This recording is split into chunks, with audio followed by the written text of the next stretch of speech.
I hear people saying Palm Beach County market is frozen, but that's not really what I'm seeing.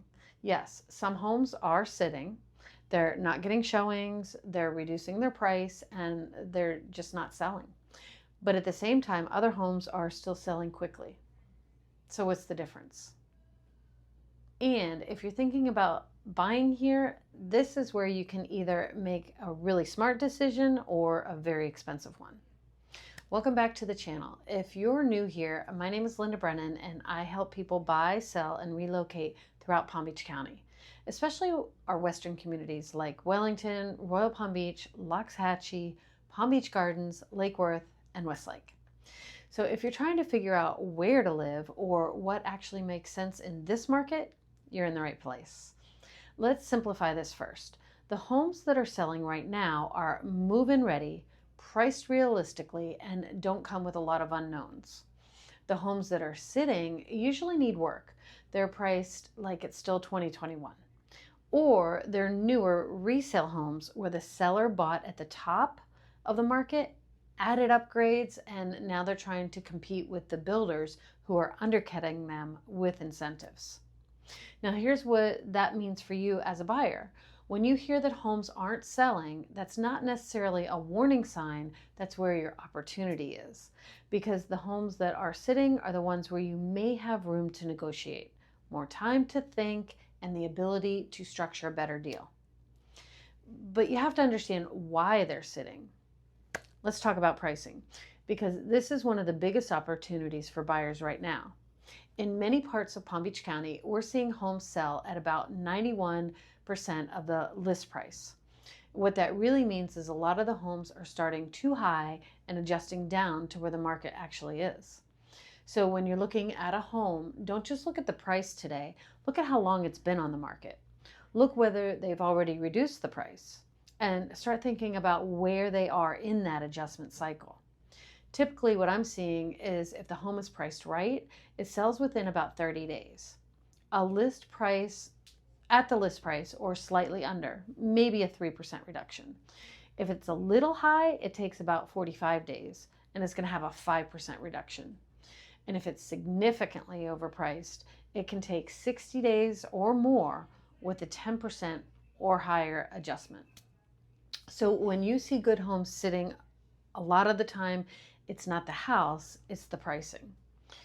If you're looking at a home that's been sitting for 45 or 60 days, you're not walking into a strong seller situation. You're walking into a potential negotiation opportunity. And that's where strategy matters, because now it's not just about whether you like the house, it's about what price actually makes sense and where the seller is likely willing to land. So now let's talk about the condition, because this is just as important. Buyers right now want clean. They want it finished. They want a home they can move into immediately without taking on another project. That doesn't mean fixer-uppers can't sell. They absolutely can sell, but the price has to reflect the work. And this is where I'm seeing a big disconnect. Buyers are willing to pay for something that's done. They don't mind paying a decent price for a move-in ready home as long as it makes sense and they're not paying top dollar and still having to put money into the home. That's exactly why some homes are still selling at list price or very close to it, because everything feels taken care of and buyers value that. And I heard something a long time ago that really stuck with me. You either pay for your house while you live in it or you pay for it when you go to sell it. And what that means is if you continually update it, the buyers are going to see that value. And if you don't, you're going to get lesser return. So as a buyer, here's how you would use that. If you're looking at a home that hasn't been updated, don't just look at the list price. Think about what it's going to cost you after closing, how much cash you'll need, and whether that still makes sense compared to a move-in ready option. Let me pause here for a second because I'm really curious about this. If you were buying right now, would you take on a project if the price made sense? Or do you want something completely move-in ready? I'd love to hear from you. Let me know in the comments. Now, let's talk about insurance because this is a big one in Florida.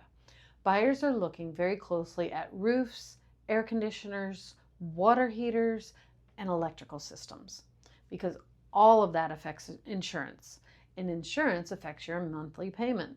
So again, as a buyer, is this where you would have to go beyond the surface?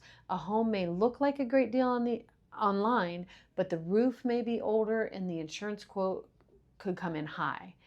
And that good deal may not actually be a good deal anymore. For a long time, insurance has been the black cloud hanging over Florida. It felt like there wasn't much relief coming. That is starting to shift a little. We're seeing more carriers come back into the state. And I had heard that homeowners were getting a reduction notices or small refunds. And then I actually got a letter myself saying my premium was going down significantly, which was a very welcome surprise. But here's the part I really want you to focus on as a buyer. Even with those changes, insurance is still a major factor in your decision. So when you're comparing homes, you have to look at more than just the price. Look at the condition of those big items, because that's what's going to impact what you actually pay for each month. Now, let's shift into new construction, because this is where things start to change a little bit. Builders right now are offering incentives again.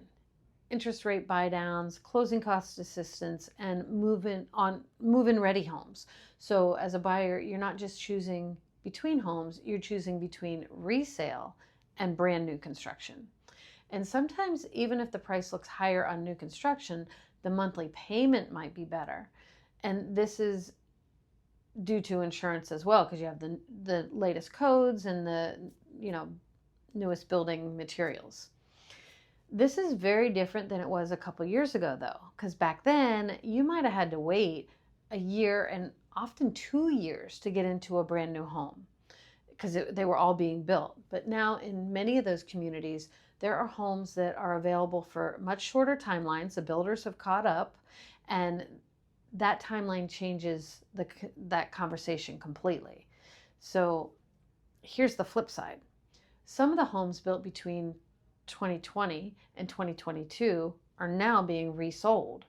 And some of those sellers bought at the top, added upgrades, and now they don't have much room to negotiate.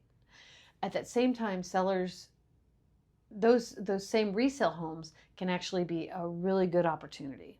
So if you're looking at them the right way, because in some cases you're getting a home with all the upgrades, all the bells and whistles, and it's already done. The window treatments are in, all the cabinet pulls, the designer lighting, they've added all the extra finishing touches. And sometimes, they may have even put in the pool. And that matters, because putting a pool in after the fact is usually much more expensive than doing it during the build. So now you're comparing two different very advantages. With new construction, you may get builder incentives, a lower interest rate, and something brand new. But with resale new construction, you may get more for your money in terms of upgrades, landscaping, and features that would cost you significantly more to add later. So as a buyer, this is where you really need to look carefully. Is this resale priced competitively, or does new construction still make more sense for you right now? Because that's where I'm seeing people make mistakes, not actually comparing those. So if you take anything away from this video, it's this. The Palm Beach County market is not frozen. It's selective.